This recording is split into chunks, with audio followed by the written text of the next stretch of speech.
70% du tonnage commercialisé par nos transformateurs sont du pruneau IGP, donc pruneau d'Agen.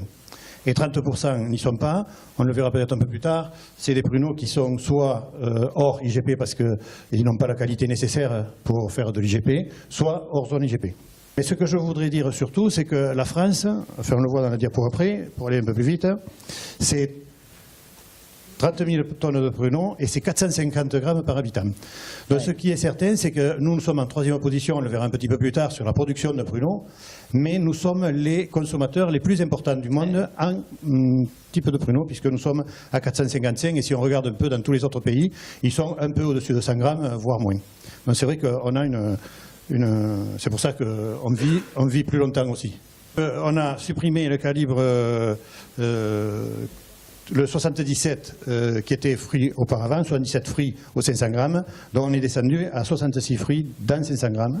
Donc on augmente la qualité du fruit plus charnu également, puisque si vous avez plus de fruits aux 500 grammes, vous avez le noyau et la peau et un petit peu de chair. Plus c'est gros, plus il y a de la chair.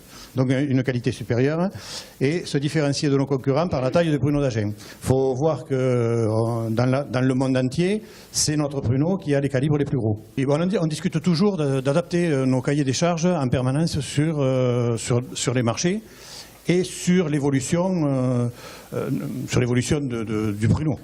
En soi aussi. Mais est-ce qu'elles ont fait débat ?